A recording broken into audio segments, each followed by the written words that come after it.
Hey everyone, so friend कैसे हैं आप सभी। आशा है आप सभी अच्छे होंगे, मस्त होंगे, स्वस्थ होंगे और जोर शोर से आप तक की पढ़ाई चल रही होगी। सो गाइस, आज से हम द्रव्य का एक और नया टॉपिक जो कि है आत्मा, उसे हम स्टार्ट करने वाले हैं। ठीक है, और ये जो आत्मा द्रव्य का हम सब टॉपिक पढ़ रहे हैं, तो यही सेम पूरा चैप्टर है किसका, क्रिया शरीर का। इसका मतलब हम ये द्रव्य का सब टॉपिक जो कि आत्मा, इसे कवर करेंगे। तो इसके साथ साथ हमारा क्रिया शरीर का जो आत्मा का टॉपिक है वो भी कवर हो जाएगा। ठीक है, वो भी कवर हो जाएगा। इसका मतलब मैं क्रिया शरीर में जो आत्मा का चैप्टर है वो मैं अलग से आपको नहीं पढ़ाऊंगा। ठीक है, यही सेम हेडिंग्स आपको जो है मैं आज लेकर आया हूं, तो यही आपको क्रिया शरीर के आत्मा के चैप्टर में भी देखने को मिलेगी। ठीक है, चलिए, तो टाइम को ज्यादा वेस्ट नहीं करते हुए हम टॉपिक को स्टार्ट कर देते हैं। तो अगर मैं आत्मा के एग्जाम पॉइंट ऑफ व्यू से इंपॉर्टेंस की बात करता हूं, तो हालांकि आत्मा से इतनी जल्दी क्वेश्चन नहीं आता है ना, लेकिन फिर भी अगर मान लो इस चैप्टर से क्वेश्चन आता है, ठीक है, अगर मान लो फिर भी इस चैप्टर से क्वेश्चन आता है, तो इस चैप्टर से आपको जो क्वेश्चन देखने को मिल जाएगा वो है आत्मा का लक्षण और आत्मा का भेद, है ना। और भेद में भी मोस्ट इंपोर्टेंट जो क्वेश्चन पूछता है वो है डिफरेंस बिटवीन परम आत्मा, डिफरेंस बिटवीन परम आत्मा एंड जीव आत्मा, है ना। आप देखना यूनिवर्सिटी का पेपर उठा के, तो वहां पर आपको कहीं ना कहीं ये क्वेश्चन आपको देखने को मिल जाएगा कि परमात्मा और जीवात्मा के बीच में अंतर को बताइए। ठीक है, तो मैं आपको डिफरेंस भी बताऊंगा, आत्मा के भेद को भी हम डिटेल में देखेंगे और आत्मा के लक्षण को भी हम डिटेल में देखेंगे। ठीक है, तो चलिए टाइम को ज्यादा वेस्ट न करते हुए हम टॉपिक को स्टार्ट करते हैं। तो सबसे पहले हम इस आत्मा शब्द की बात कर लेते हैं कि आत्मा शब्द की व्युत्पत्ति किससे हुई है। ठीक है, तो अगर हम आत्मा शब्द की व्युत्पत्ति की बात करते हैं, है ना, आत्मा शब्द की व्युत्पत्ति की अगर हम बात करें, तो आप देखिए यहाँ पर अत सातत्य गमने, है ना, क्या होगा, अत सातत्य गमने धातु, ये क्या है, ये एक धातु है। ठीक है, तो इस अत सातत्य गमने धातु में अगर आप क्या करेंगे, मनिन प्रत्यय करेंगे, है ना, इसमें अगर आप क्या करेंगे, मनिन प्रत्यय करेंगे, तो इससे क्या बनेगा, इससे आत्मा शब्द क्या होगा, आत्मा शब्द बनेगा। ठीक है, इससे क्या बनेगा, आत्मा शब्द। जहां पर ये जो अत शब्द दिखाई दे रहा है ना, जहां पर आपको ये जो अत शब्द दिखाई दे रहा है, इसका मतलब क्या है, जो सभी जगह क्या हो, व्याप्त हो, जो क्या हो, जो सभी जगह क्या हो, व्याप्त हो, जो सभी जगह क्या हो, व्याप्त हो। और आपको पता है आत्मा जो होती है क्या होती है, सभी जगह व्याप्त होती है। ठीक है, और गमने की बात करें, यहाँ पर ये जो गमने है, तो इसका अर्थ किससे लिया गया है, इसका अर्थ किससे लिया गया है, इसका अर्थ गति से लिया गया है। ठीक है, आप सभी को पता है, याद करिए जब मैं आपको द्रव्य का चैप्टर पढ़ाना स्टार्ट किया था, तो वहां पर मैंने आपको बोला था कि ध्रुवगतो धातु से क्या बना है, आपका द्रव्य शब्द बना है, जिसका मतलब क्या होता है, जिसका मतलब गति होता है। तो ये जो गति है वो इसी द्रव्य का ही गति है। क्यों कि आत्मा भी क्या है, आत्मा भी तो एक द्रव्य है। ठीक है, तो ये जो गति शब्द है वो द्रव्य वाला ही गति है, यानी कि इसका गति का अर्थ जो है वो तीन अर्थों में लिया गया है। एक तो किसके अर्थ में, गमन के अर्थ में, है ना। आपको पता है आत्मा जो है वो गमन भी करती है, एक शरीर को छोड़कर दूसरे शरीर में प्रवेश भी करती है। ठीक है, दूसरा ज्ञान के रूप में, आप सभी को पता है आत्मा जो है वो क्या है, ज्ञान का अधिकरण है। और तीसरा किससे लिया गया है, प्राप्ति के रूप में, यानी कि इस गति के तीन अर्थ लिए गए, प्राप्ति, है ना, प्राप्ति। यानी और आप सभी को पता है हम आत्मा को क्या कर सकते हैं, जान भी सकते हैं, अनुमान प्रमाणों से जान सकते हैं, तर्क लगाकर हम जान सकते हैं। ठीक है, तो इस प्रकार से अत सातत्य गम्य धातु में आप क्या करते हैं, मनिन प्रत्यय करते हैं, तो इससे आपका क्या बना है, आत्मा शब्द बना है। ठीक है, तो आप यहाँ पर देखिए आत्मा शब्द की व्युत्पत्ति किससे हुई है, अत सातत्य गम्य धातु में मनिन प्रत्यय करने पर क्या हुआ है, आत्मा शब्द बना है। जिसका मतलब क्या होता है, जो सतत क्या करे, गति करे। गति का मतलब भी आपको मैंने बता दिया क्या होता है ना, गमन हो सकता है, ज्ञान हो सकता है, या प्राप्ति हो सकता है। ठीक है, और आज की बात करते हैं जो सभी जगह क्या हो, व्याप्त हो। और आप सभी को पता है आत्मा जो होती है क्या होती है, सर्वज्ञ व्याप्त है। ठीक है, चलिए, तो आप यहाँ पर देखिए अतति सकलम व्याप्नोति इति आत्मा, यानी कि जो संपूर्ण शरीर को या विश्व को क्या करे, व्याप्त करता है, उसे हम क्या कहते हैं, उसे हम आत्मा कहते हैं। ठीक है, तो ये मैंने आपको क्या बता दिया, आत्मा शब्द की व्युत्पत्ति को बता दिया। आई होप आप सभी को समझ में आ गया होगा। ठीक है, चलिए, अभी तक एकदम शुरुआत है, आप ध्यान से लेक्चर को समझते जाइए, है ना। आप पूरा लेक्चर को देखेंगे तो आपको आत्मा का जो टॉपिक को रटना नहीं पड़ेगा, ठीक है। आप पूरे लेक्चर को देखिए, पेशेंस रखिए थोड़ा, है ना, आखिरी तक देखिए पूरे लेक्चर को, तो आपको सारी चीजें समझ में आने लगेगी। फिर उसके बाद आप मेरे नोट्स को पढ़ लेना, तो आपका आत्मा का टॉपिक मात्र 15 मिनट का है। मतलब लेक्चर देखने के बाद, तो मेरा लेक्चर करीबन 30-35 मिनट का होगा, तो 30-35 मिनट आप लेक्चर मान लीजिए, 15 मिनट आपके नोट्स को पढ़ने का मान लीजिए। इस तरह से आपका 1 घंटे में आत्मा का टॉपिक जो है वो पूरा कवर हो जाएगा। तो अगर मान लो आत्मा से, है ना, अगर मान लो क्या होता है, आत्मा से क्वेश्चन आता है, तो आत्मा से अगर मान लो क्वेश्चन आता है तो 5 नंबर आपके पक्के।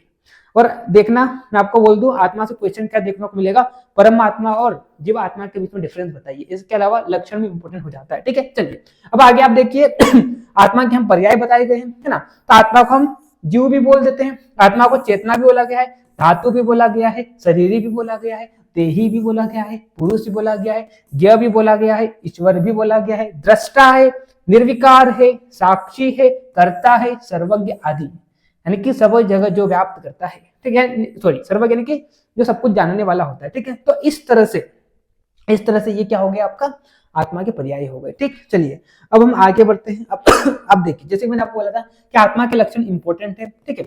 तो अब हम आत्मा के लक्षण की बात करते हैं कि आत्मा के क्या लक्षण है, ठीक है। तो तर्क संग्रह ने क्या बोला, तर्क संग्रह ने आत्मा का लक्षण बताते हुए बोला, ज्ञान अधिकरणम आत्मा, यानी कि जो ज्ञान का क्या है, अधिकरण है, उसे हम क्या कहते हैं, उसे हम आत्मा कहते हैं। अर्थात जिस द्रव्य में, है ना, अर्थात ऐसा बोल दो आप कि जिस द्रव्य में ज्ञान गुण जो होता है, ज्ञान गुण रहता है, जिस द्रव्य में क्या हो, ज्ञान गुण रहता है, उस द्रव्य को हम क्या कहते हैं, उस द्रव्य को हम आत्मा कहते हैं, उस द्रव्य को हम आत्मा कहते हैं।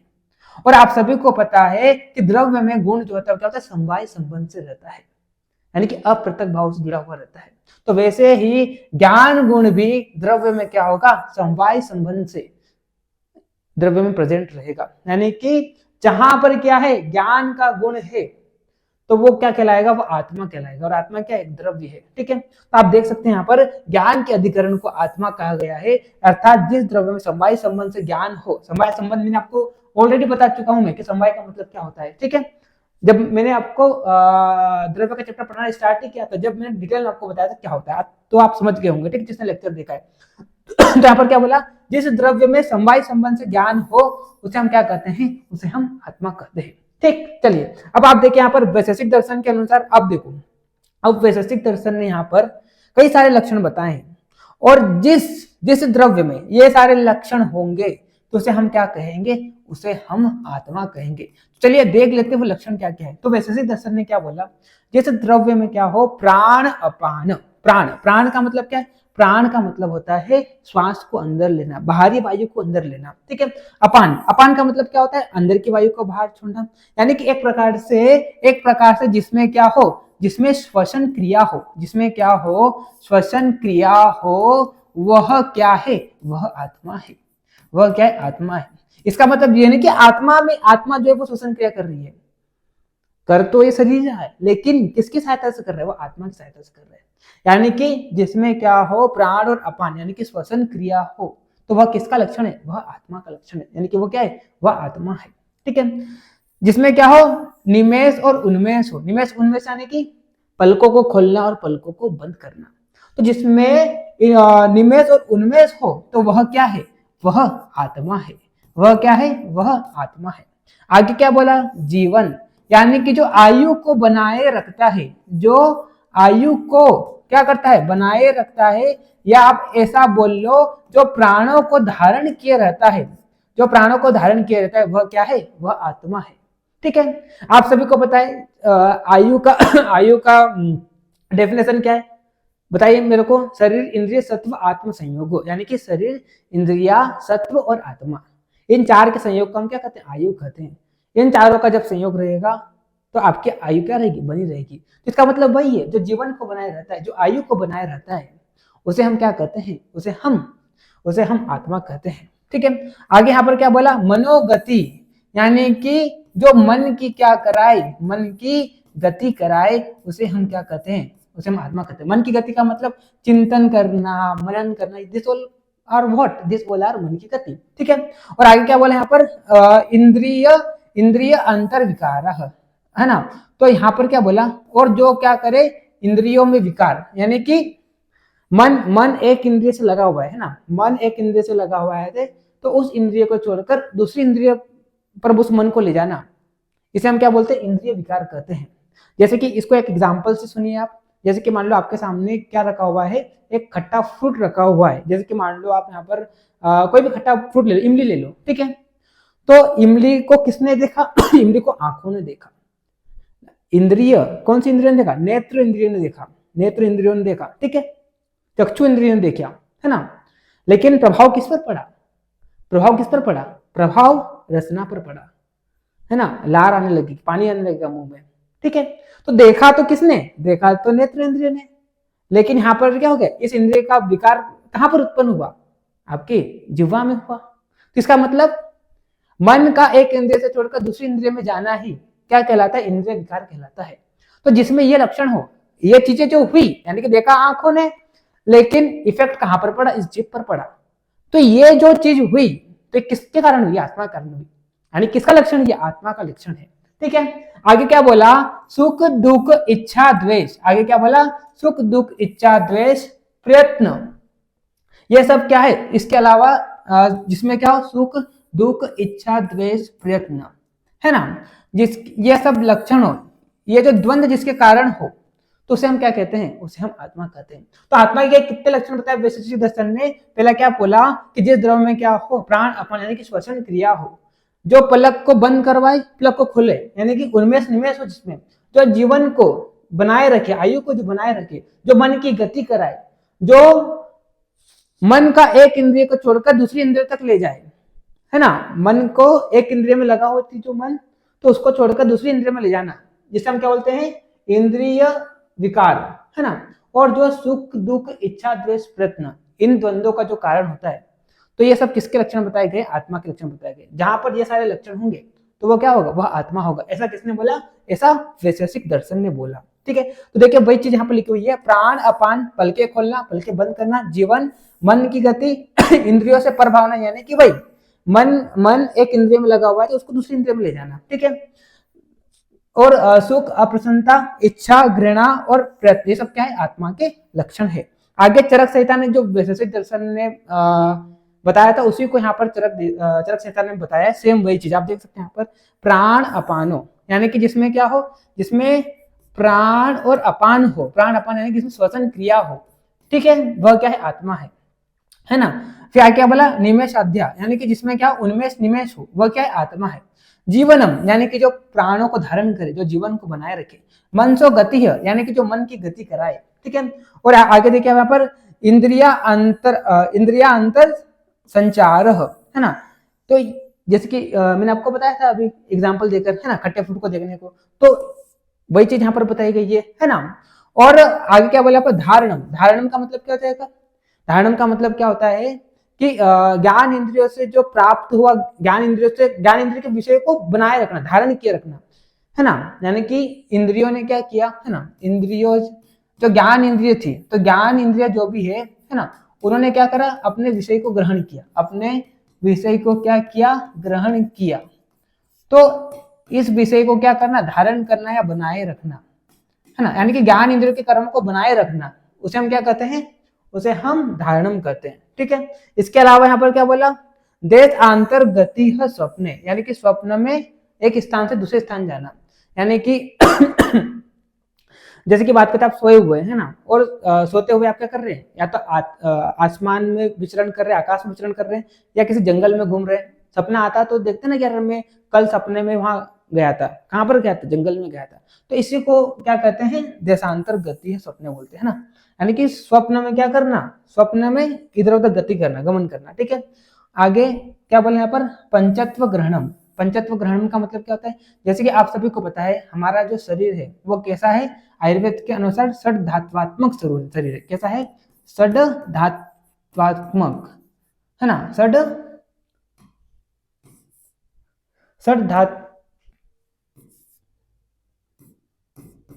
धात्वात्मक शरीर है ना। यानी कि मतलब षड धात्वात्मक, इसका मतलब क्या जाएगा, यानी कि 5 महाभूत का, है ना, 5 महाभूत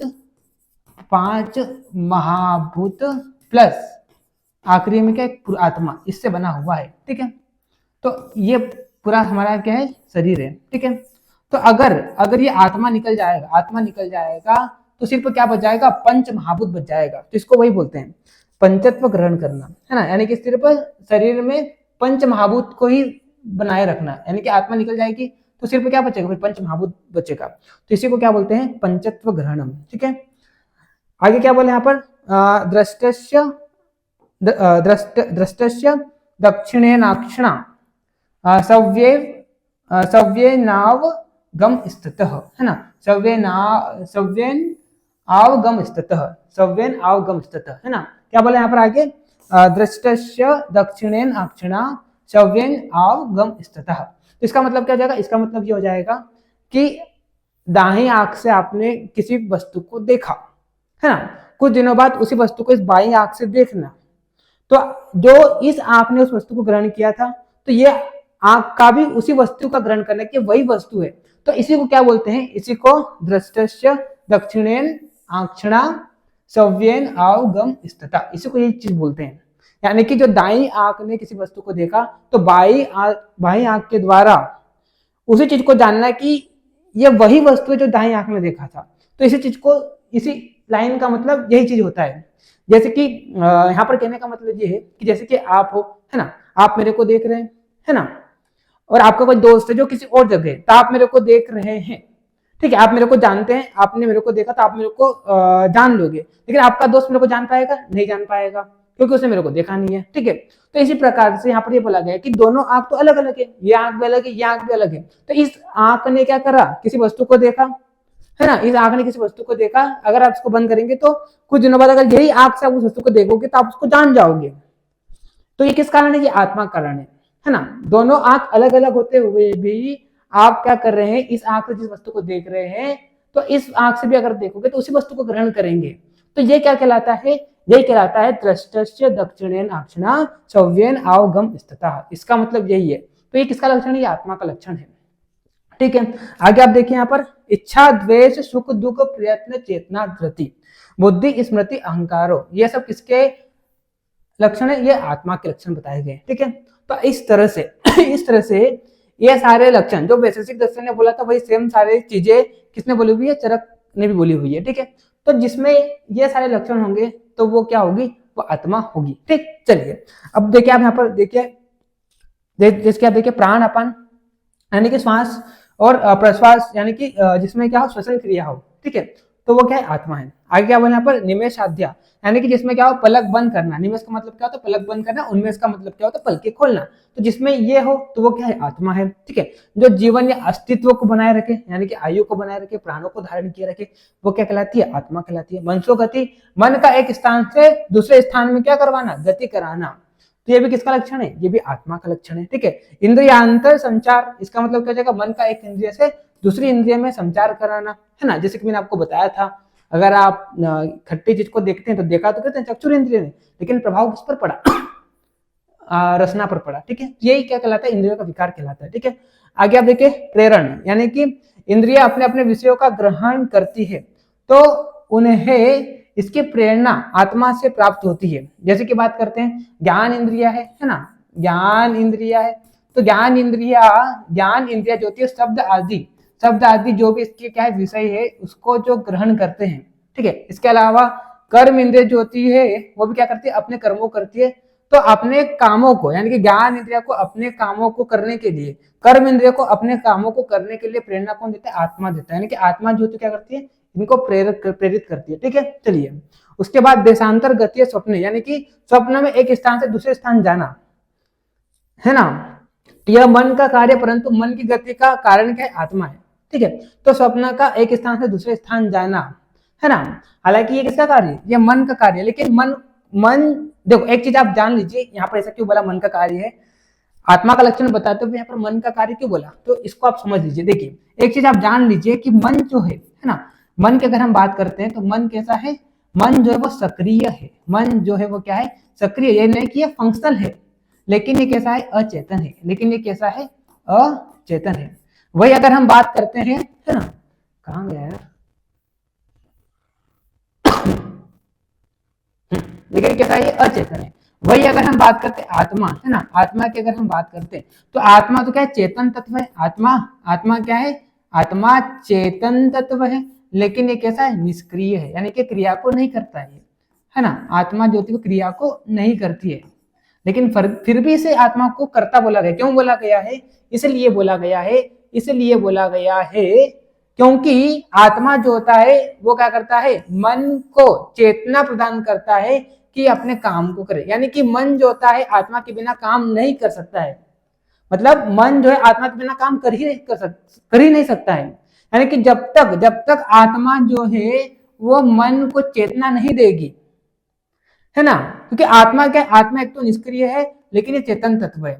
और मन की बात करें, सक्रिय तो है, सक्रिय होते हुए भी इसको आत्मा की जरूरत है। जब तक आत्मा इसको प्रेरणा नहीं देगा काम करने के लिए, यानी कि आत्मा जो इसमें मन में चेतना नहीं उत्पन्न करेगी, क्योंकि ये तो कैसा है, अचेतन है, तो इसमें चेतना कौन प्रदान करेगा, आत्मा प्रदान करेगी। तो जब तक आत्मा मन को चेतन नहीं प्रदान करेगी तब तक अपना कार्य कर ही नहीं सकती है।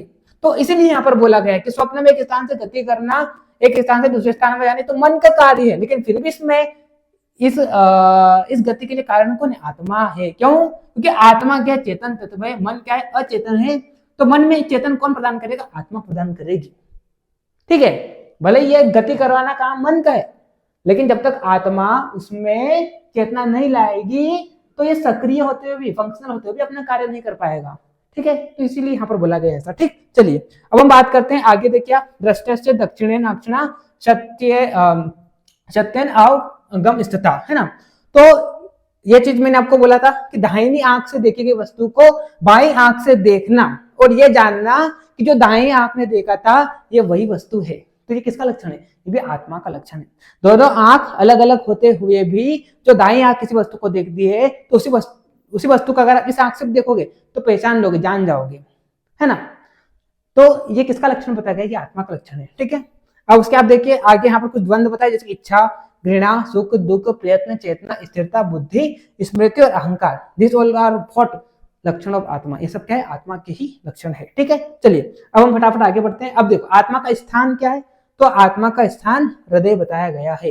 हृदय चेतना अधिष्ठानम एकम। ठीक है, तो आत्मा का स्थान क्या है, हृदय है। ये एमसीक्यू में आ सकता है। ठीक है, चलिए उसके बाद हम फिर आगे बढ़ते हैं। अब यहाँ पर देखिए ज्ञान उत्पत्ति की प्रक्रिया बताई गई है। तो यहाँ पर आप देखिए, यहाँ पर क्या बोला, यानी कि हमको किसी विषय का ज्ञान कैसे होता है तो उसकी यहाँ पर प्रक्रिया बताई गई है। तो इसको आप ऑलरेडी मैम ने पढ़ा दिया आपको इंद्रिय विवेचन में। ठीक है, लेकिन फिर भी मैं आपको बता देता हूँ। तो आप देखिए यहाँ पर आत्मा ज्ञः, यानी कि आत्मा जो है वो क्या है, ज्ञाता है। आत्मा जो है वो क्या है, ज्ञानी है ना।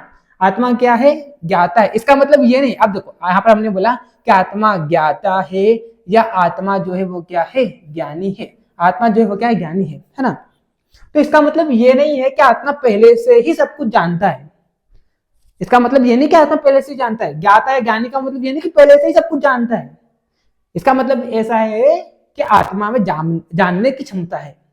कैसे जानेगा, तो जब आत्मा का क्या होगा, कर्णों से संयोग होगा। कर्ण में क्या ले सकते हैं आप, इंद्रिया ले सकते हैं, और इसमें क्या ले सकते हैं आप, मन ले सकते हैं। तब आपको क्या होगा, देखो जब क्या होगा, इस आत्मा का कर्णों के साथ, कर्ण में आप क्या ले सकते हैं, इंद्रिया, है ना, इंद्रिया ले सकते हैं, इंद्रिया और किसके साथ, मन के साथ। ठीक है, तो जब इस आत्मा का इंद्रिय और मन के साथ क्या होता है, संयोग होता है, तब क्या होता है, ज्ञानम त्वस्य प्रवर्तते, यानी कि तब क्या होती है, ज्ञान की प्राप्ति होती है। तो कब ज्ञान की प्राप्ति होती है, जब आत्मा जो होता है वो इंद्रिय और मन के साथ क्या करता है, इंद्रिय और मन के साथ संयोग करता है, कर्णों के साथ संयोग करता है, तो क्या होता है, ज्ञान की प्राप्ति होती है।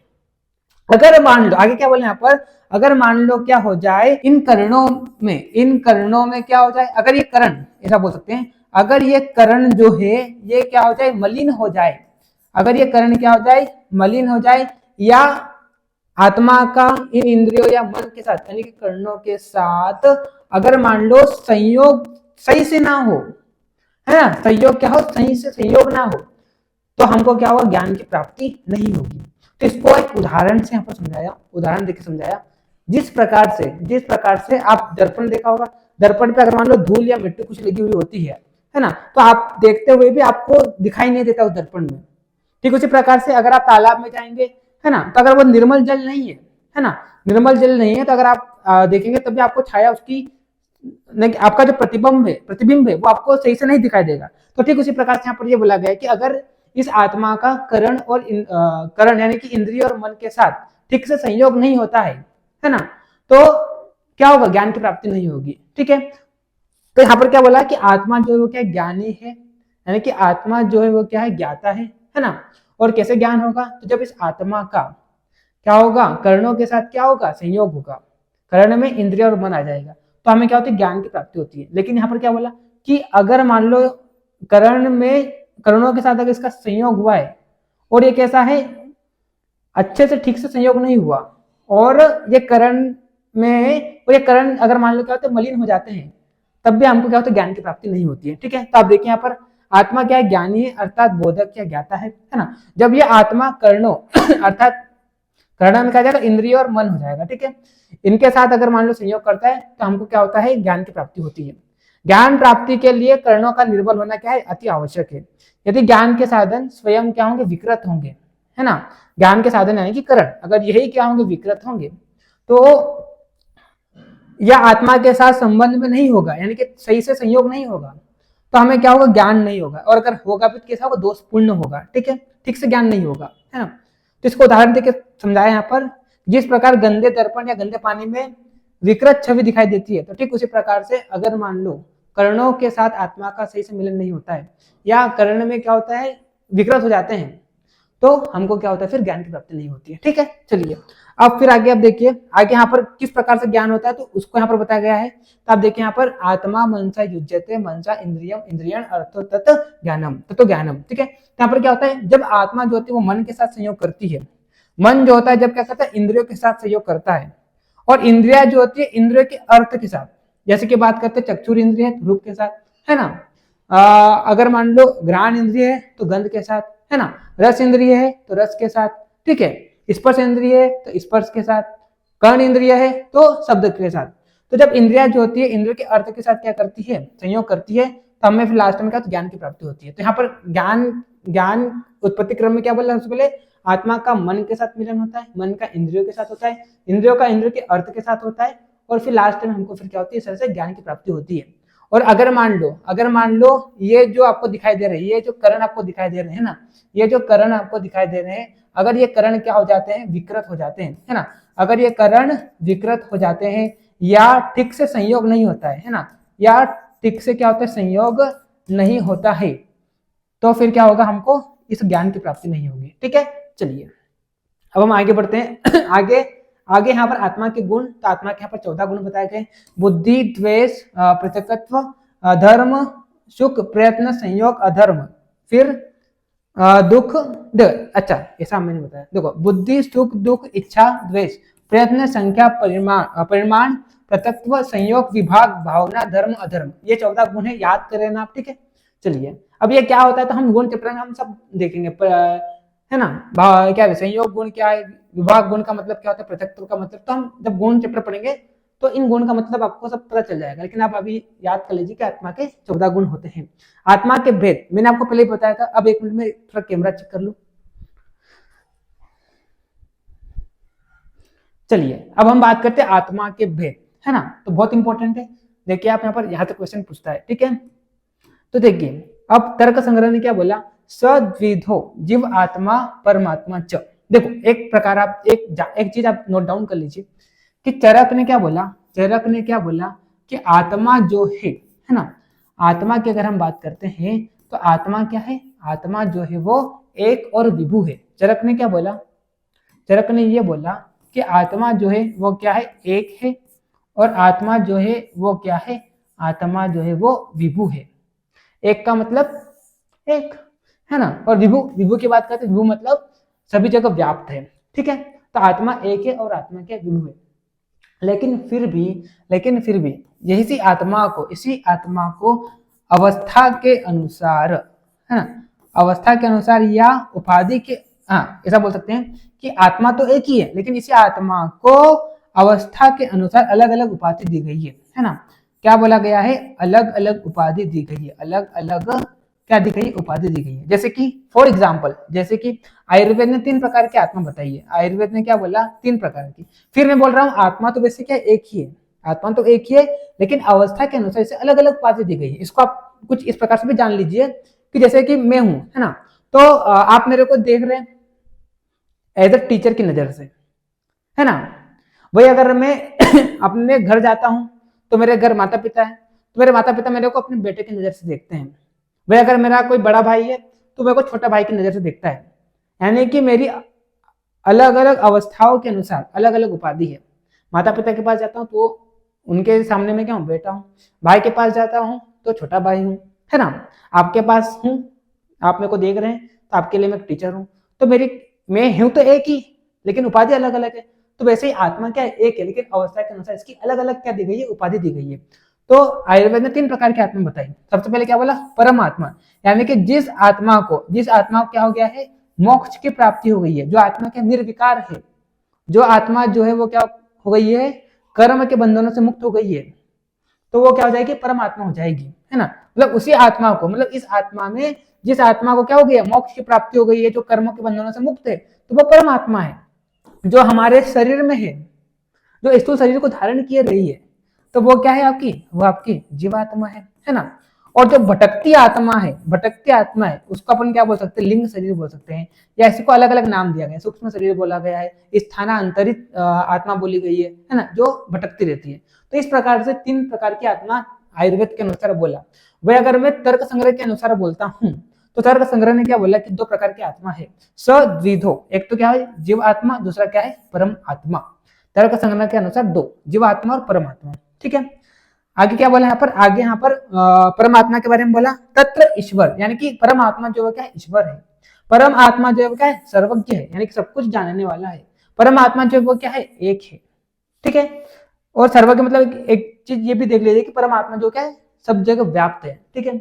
वही अगर मैं बात करता हूँ जीवात्मा की, तो जीवात्मा की अगर हम बात करते हैं तो जीवस्तु प्रति शरीर भिन्नो विभु नित्यश्च, यानी कि जीव आत्मा जो है वो क्या विभु है, यानी कि भी क्या है, सभी जगह व्याप्त है ना, नित्य है, और अलग अलग शरीर में भिन्न भिन्न जीवात्मा है। और इसका मतलब क्या जाएगा कि जीव आत्मा जो क्या अनेक है, परमात्मा एक है, तो जीव आत्मा क्या है, अनेक है, और अनेक अनेक शरीर में भिन्न भिन्न आत्मा है, ठीक है, जीव आत्मा है ना। चलिए, तो आप देखिए यहाँ पर आत्मा के 2 प्रकार बताए तर्क संग्रह में। एक तो क्या जाएगा परमात्मा, दूसरा क्या हो जाएगा जीव आत्मा। परमात्मा क्या है, एक है, इसे ईश्वर भी बोला गया, इसे सर्वज्ञ बोला गया, सब कुछ जानने वाला होता है ना।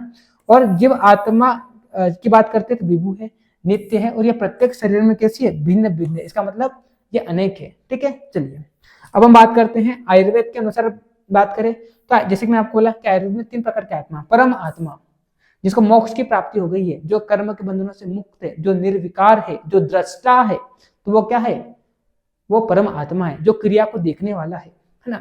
जीव आत्मा की बात करते हैं तो ये कर्म के बंधनों से मुक्त नहीं है, इसे कर्म पुरुष भी बोला गया है, ठीक है। इसे मानव की आत्मा बोला गया है, जो हमारे शरीर में जो आत्मा रहती है स्थूल शरीर में, वो क्या है आपकी जीव आत्मा है।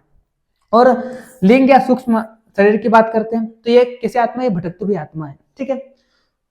और इसका क्या हुआ है, सृष्टि का जब क्या हो रहा था, सृष्टि की जब उत्पत्ति हो रही थी, यानी कि सृष्टि के प्रारंभ काल से ही आत्मा प्रेजेंट है, कौन से लिंग या सूक्ष्म शरीर जो है ना। इसे ही अतिवाहिक शरीर, स्थानांतरित आत्मा बोला गया है, और ये किसी भटकती हुई आत्मा है। जिस प्रकार से 3 प्रकार की आत्मा आयुर्वेद में बताई गई है। सबसे पहले हम बात करते हैं परम आत्मा। परम का मतलब क्या होता है, श्रेष्ठ आत्मा, द सुप्रीम सोल। इसे श्रेष्ठ क्यों बोला गया, क्योंकि इसको क्या हो गई है, इस आत्मा को मोक्ष की प्राप्ति हो गई। क्या हो गई है, इस आत्मा को मोक्ष की प्राप्ति हो गई है ना। यह आत्मा क्या है, कर्म के बंधनों से मुक्त है। यह आत्मा क्या है, निर्विकार है, इसमें कोई विकार उत्पन्न नहीं होता है, इसीलिए इसे क्या बोला, श्रेष्ठ या परमात्मा बोला। तो देखिए आप यहाँ पर इसका श्लोक देखिए आप, निर्विकार, यानी कि आत्मा जो है निर्विकार है। निर्विकार का मतलब है कि इसमें अतियोग है ना, अतियोग या मिथ्या योग है ना, या क्या हो जाएगा अतियोग, या देखो कभी कभी कोई मिस्टेक स्पेलिंग में हो जाती है जल्दी जल्दी लिखने में, ठीक है, तो उसको आप देख लेना, ठीक है। मिथ्या योग, और तीसरा क्या हो जाएगा अयोग, है ना, तीसरा क्या हो जाएगा अयोग। तो यहाँ पर क्या बोला, अतियोग, मिथ्या योग और अयोग। तो ये जो 3 चीजें, तो इसका इस परमात्मा के ऊपर कोई असर नहीं है, यानी कि इन 3 चीजों से शरीर पर तो फर्क पड़ता है, है ना। मिथ्या योग से, अति योग से, अयोग से शरीर पर तो फर्क पड़ेगा, धातुओं पर पड़ेगा, है ना, शरीर के दोषों पर पड़ेगा, लेकिन आत्मा पर नहीं पड़ेगा। और वो कौन सा आत्मा है? परमात्मा। क्यों? क्योंकि परमात्मा क्या है? निर्विकार है ना। आगे क्या बोला? ये जो परम आत्मा है, ये क्या है? सत्व यानी कि मन, भूत यानी कि पंच महाभूत, गुण यानी कि इस महाभूत के गुण, शब्द, स्पर्श, रूप, रस, गंध, ये वाले, ठीक है। इन सब से क्या है? युक्त है। मन से, भूत के गुणों से और इंद्रियों से क्या है? ये आत्मा, परमात्मा युक्त है। चैतन्यम कारणम यानी कि चेतन का कारण है। ये क्या करता है? चेतना को उत्पन्न करता है, ठीक है। नित्य है, ये कैसा है? दृष्टा है। दृष्टा मतलब ये देखने वाला है। और पश्यति ही क्रिया, तो परमात्मा क्या है? देखने वाला है, यानी कि देखता तो है लेकिन क्रिया नहीं करता, निष्क्रिय है। आत्मा कैसा है? दृष्टा है। आत्मा नित्य है, आत्मा चेतन तत्व है। आत्मा क्या करता है? देखता है लेकिन क्रिया नहीं करता है। देखता है लेकिन क्रिया नहीं करता है, लेकिन फिर भी हम बोल देते हैं कि आत्मा जो वो क्या करता है। तो ऐसा क्यों बोला? यहाँ पर तो हमने बोला कि आत्मा जो क्या दृष्टा है, देखने वाला है, क्रिया नहीं करता है। क्रिया को क्या करता है? सिर्फ देखता है। तो इसका मतलब क्या है? इसका मतलब आप, जैसे कि मैंने आपको पहले बोला कि आत्मा जो है वो क्या? चेतन तत्व है, निष्क्रिय है, लेकिन क्रिया नहीं, स्वयं क्रिया नहीं करता है, स्वयं क्रिया नहीं करता है। इसीलिए तो उसके बोला कि दृष्टा है, सिर्फ देखता है, क्रिया को करता नहीं है। लेकिन ये क्या करता है? जैसे कि बात करते हैं मन तो क्या अचेतन है, लेकिन वो क्या? सक्रिय है, क्रिया करने वाला है। तो उस मन में चेतना को कौन उत्पन्न करता है? आत्मा। यानी कि आत्मा क्या करती है? मन को अपने कार्य करने के लिए प्रेरित करती है, तो इसीलिए इसे कर्ता बोला गया। वरना वैसे बोले तो आत्मा करता नहीं, आत्मा क्या? निष्क्रिय है ना, लेकिन ये करवाती है मन से, ठीक है। मतलब मन सक्रिय होते हुए भी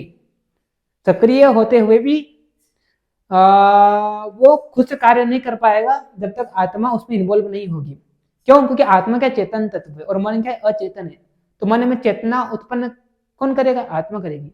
जब उसमें चेतनता आएगी जो कि आत्मा के कारण आएगी, तभी वो क्या हो जाएगा? अपना कार्य कर पाएगा। तो सक्रिय होते हुए भी वो आत्मा पर डिपेंडेंट है। तो इसीलिए क्योंकि मन को भी अपना कार्य कराता है, तो आत्मा को हम क्या बोल देते हैं? कर्ता बोल देते हैं, ठीक है। तो आत्मा क्या? परमात्मा की देखिए यहाँ पर निर्विकार है ना, सत्व, भूत, गुण और इंद्रियों से क्या? युक्त है, चेतन का कारण है, नित्य है, दृष्टा है और करने वाला है ना, करने वाला है, निष्क्रिय है, करता नहीं है लेकिन करने वाला है, सॉरी, क्रिया को देखने वाला है ना। क्या है?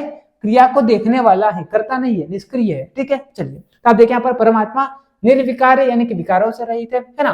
मन, पंचभूत, भूत के गुण, जैसे बात करते हैं शब्द, स्पर्श, रूप, रस, गंध और इंद्रियों से क्या? युक्त है, ठीक है। चेतन का कारण है, नित्य है, दृष्टा है, दृष्टा यानी कि देखता है, करता नहीं है, क्रिया को देखने वाला है, एक है ना, सर्वव्यापक है, सब जगह व्याप्त है, ठीक है, और सृष्टि का करता है। तो मैंने आपको इसका मतलब समझा दिया कि निष्क्रिय होते हुए हम क्या बोलते हैं? कर्ता बोलते हैं। क्यों बोलते हैं? क्योंकि ये काम कराता है, करता नहीं लेकिन करवाता जरूर है, ठीक है। चलिए, अब हम बात करते हैं जीव आत्मा, द बॉडी सोल, है ना। तो हमारे शरीर में, प्रत्येक शरीर में जो विद्यमान परमात्मा का जो अंश है उसे हम क्या कहते हैं? जीवात्मा। यानी कि जीवात्मा एक प्रकार से परमात्मा का ही अंश है, लेकिन ये कहाँ पर होती है? हमारे शरीर में होती है। इसको मोक्ष की प्राप्ति नहीं हुई है ना। ये हमारे स्थूल शरीर में रहती है, ये कर्मों से बंधी हुई है, लेकिन परमात्मा क्या है? कर्म के बंधनों से मुक्त है, ठीक है। तो आप देखिए यहाँ पर प्रत्येक व्यक्ति में विद्यमान परमात्मा के अंश को क्या कहते हैं? जीवात्मा कहते हैं। और यह शरीर के साथ कैसा होता है? जुड़ा हुआ रहता है ना। जीवात्मा जीवित शरीर को मृत्यु पर्यंत सचेत और जीवित रखता है, यानी कि हमारा शरीर वो जीवित है तो किस कारण है? वो जीवात्मा कारण है, ठीक है। यानी कि हमारे स्थूल शरीर में जो आत्मा है उसे हम जीवात्मा कहते हैं, जो सभी जगह व्याप्त है। तो वो क्या हो जाएगी? आपकी परम आत्मा हो जाएगी, है ना। और उसको क्या हो गया? मोक्ष की प्राप्ति हो गई है, वो कर्म के बंधनों से मुक्त है। लेकिन जीव आत्मा जो है वो कर्म के बंधन में बंधी हुई है ना, हमारे शरीर में रहती है। ये क्षेत्रज्ञ है, यानी कि हमारे जिस शरीर में रहती है सिर्फ उसी को जानती है, लेकिन वो क्या है? सर्वज्ञ है, ठीक है। ये अनेक है, जीवात्मा की बात करें, जीवात्मा अनेक है ना। क्यों? क्योंकि भिन्न भिन्न अलग अलग बहुत सारे लोग हैं, सब क्या है? अलग अलग आत्मा है, भिन्न भिन्न आत्मा है। कौन सी? जीवात्मा। लेकिन परमात्मा क्या? एक है। इसमें विकार उत्पन्न होंगे, क्यों? क्योंकि कर्म के बंधनों से मुक्त हुई है, मतलब बंधी हुई है, लेकिन वो क्या? निर्विकार है, कर्म के बंधनों से मुक्त है, ठीक है। तो ये हो गया। अब देखिए अब यहाँ पर इसे क्षेत्रज्ञ बोला गया है, क्योंकि जिस शरीर में रहती है उसी को जानती है, ठीक है। इसमें जिसके मेरे शरीर में जो आत्मा है, तो मेरी आत्मा जो सिर्फ बस इसका ही क्षेत्र है, बस इसलिए इसे क्षेत्रज्ञ बोला गया, ठीक है। और कर्म पुरुष बोला गया है, कर्म के बंधन से बंधी हुई है। चिकित्सा पुरुष बोला गया है ना। संयोग पुरुष भी बोला गया है और नामों से जाना जाता है, अधि नामों से जाना जाता है, मतलब है ना। अब अतिवाहिक पुरुष की बात करते हैं, इसे लिंग शरीर भी बोला गया है, सूक्ष्म शरीर बोला गया है, या इसे स्थानांतरित भी बोला गया। क्यों? क्योंकि भटकती हुई आत्मा है। ठीक है, चलिए तो आप देखिए यहाँ पर, देखिए यहाँ पर सबटल बॉडी और ट्रांसिडेटरी सोल, है ना। एक शरीर से दूसरे शरीर स्थानांतरण करने वाले आत्मा को सूक्ष्म लिंग या अतिवाहिक शरीर के रूप में जाना जाता है। और लिंग शरीर के क्या लक्षण है? तो आप देखिए यहाँ पर लिंग शरीर जो होता है, तो आप देखिए यहाँ पर पूर्व उत्पन्न असक्तम नियतम। तो यहाँ पर क्या बोला, ये जो लिंग शरीर है ये क्या है? पूर्व उत्पन्न है। पूर्व उत्पन्न यानी कि जब सृष्टि की उत्पत्ति हो रही थी, सृष्टि के आरंभ काल से ही आपकी लिंग आत्मा प्रेजेंट है ना। और क्या था? असक्तम। असक्तम यानी कि इसको शरीर से कोई मोह नहीं है ना। जिस प्रकार से हमारे कपड़े फट जाते हैं तो हम क्या करते हैं? उसे उतार कर फेंक देते हैं। तो ठीक उसी प्रकार से क्या होता है, इस आत्मा को भी शरीर से कोई मोह नहीं है। जिस प्रकार से कपड़े को शरीर से मोह नहीं है ना, या हमें कपड़े से मोह नहीं है, ठीक उसी प्रकार से क्या होता है, आत्मा जो असक्तम है यानी कि इसको शरीर से कोई लगाव नहीं है। ठीक है, नित्य है ना। और आगे यहाँ पर क्या बोला, महद आदि सूक्ष्म पर्यंतम संचरति, यानी कि जो महद से लेकर, बुद्धि से लेकर जो सूक्ष्म है ना, जो सूक्ष्म तन्मात्राएं हैं, जो सूक्ष्म तन्मात्राएं हैं, यानी कि यहाँ पर टोटल कितने आ जाएंगे? लगभग टोटल यहाँ पर 17 तत्व आ जाएंगे।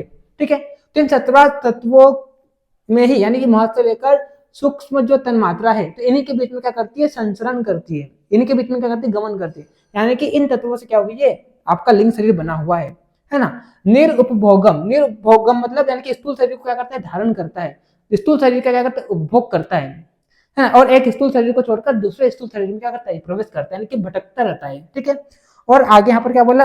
आगे यहाँ पर बोला भावेर अधिव, भावेर अधिव आसितम लिंगम, है ना। तो यहाँ पर क्या बोला? भावेर अधिव आसितम, है ना, अधिव आसितम लिंगम, यानी कि यहाँ पर ये बोला कि ये जो आत्मा है वो क्या है? बुद्धि के 8 भाव जो होते हैं, है ना, तो वो 8 भाव जो है इस लिंग शरीर में पाए जाएंगे, है ना। जिसकी बात करते ज्ञान, अज्ञान, धर्म, अधर्म, है ना, वैराग्य, अवैराग्य, ऐश्वर्य, अनऐश्वर्य। तो ये 8 जो बुद्धि के भाव है, तो ये 8 बुद्धि के भाव आपको इस लिंग शरीर में भी पाए जाएंगे। तो आत्मा, ये जो आपकी लिंग शरीर है या सूक्ष्म शरीर, इसके क्या क्या लक्षण है? सबसे पहले क्या बोला? पूर्व उत्पन्न है, असक्तम है, नित्य है ना। महद आदि सूक्ष्म जो तन्मात्राएं है ना, इनके बीच में क्या करती है? संचरण करती है, यानी कि इन तत्वों से बनी हुई है ना। स्थूल शरीर का उपभोग करता है और बुद्धि के जो 8 भाव है उससे युक्त है, तो इसे हम क्या कहते हैं? उसे हम लिंग शरीर कहते हैं। और ये सांख्य कारिका में ऐसा बोला गया है। तो लिंग शरीर जो है सृष्टि आदि काल, यानी कि सृष्टि के प्रारंभ, सृष्टि की जब उत्पत्ति हो रही थी, यानी सृष्टि के प्रारंभ काल से ही ये आत्मा क्या है? प्रेजेंट है। ठीक है, पूर्व उत्पन्न है, ये असक्त और क्या है? नियत है ना। और महत तत्व, है ना, आगे क्या बोला यहाँ पर? महत तत्व, अहंकार, मन, 10 इंद्रिया, 5 तन्मात्राएं, इस प्रकार से 18 तत्वों से बना हुआ है। आयुर्वेद में क्या बोला? आयुर्वेद में ये 17 तत्वों से बना हुआ है, 4 महाभूत, बाकी ये सब। ठीक है, तो वहां पर आयुर्वेद में बोला कि ये लिंग शरीर 17 तत्वों से बना हुआ है, लेकिन सांख्य कारिका की बात करते हैं तो 18 तत्वों की बात करता है। ठीक है, चलिए उसके बाद अगर हम बात करते हैं स्थूल शरीर के बिना वह निरुपभोग है, यानी कि बार बार स्थूल शरीर का धारण करता है। अतः एक स्थूल शरीर को छोड़कर दूसरे स्थूल शरीर में क्या करता है? ये प्रवेश करता है ना। और बुद्धि के जो 8 भाव, जिस बात करते हैं धर्म, अधर्म, ज्ञान, अज्ञान, वैराग्य, अवैराग्य, ऐश्वर्य, अनऐश्वर्य, तो सूक्ष्म शरीर जो है इन 8 भावों से क्या युक्त है। तो ये सब क्या है? आपके लिंग शरीर के लक्षण है। और आयुर्वेद में सूक्ष्म शरीर में 17 तत्व बताया, जैसे मैंने आपको पहले ही बोला था, है ना, 4 भूत, उसके बाद मन, बुद्धि, अहंकार और 10 इंद्रिया। ठीक है, तो इस प्रकार से आयुर्वेद में क्या बोला कि ये जो लिंग शरीर है वो 17 तत्वों से बना हुआ है। ठीक है, चलिए आगे मैंने आपको बोला था परमात्मा जीवात्मा, ये डिफरेंस आप देख लेना। तो मैंने आपको ऑलरेडी समझा चुका हूँ, परमात्मा एक है लेकिन ये क्या है? अनेक है ना। ये सर्वज्ञ है लेकिन ये क्या है? क्षेत्रज्ञ है। ये क्या? स्वतंत्र है लेकिन कर्म के बंधन से बना हुआ है, ये कर्म के बंधनों से मुक्त है। यह शरीर असंयुक्त है, यानी कि ये शरीर से जुड़ा हुआ नहीं है, लेकिन ये क्या है? शरीर से लगा हुआ है। ठीक है, ये कारण पुरुष बोलते हैं क्योंकि चेतना को उत्पन्न करता है, और ये क्या है? कर्म पुरुष है। ठीक है, ये निर्विकार है लेकिन ये क्या है? विकार युक्त होता है। ठीक है, तो इस तरह से हमने आज क्या देख लिया? हमने आज आत्मा को पढ़ लिया है। ठीक है, चलिए आई होप आप सभी को लेक्चर समझ में आया होगा। किसी को अगर कोई डाउट हो तो आप मेरे को पूछ सकते हैं। ठीक, चलिए मिलते हैं नेक्स्ट लेक्चर में, तब तक के लिए okay bye, see you again.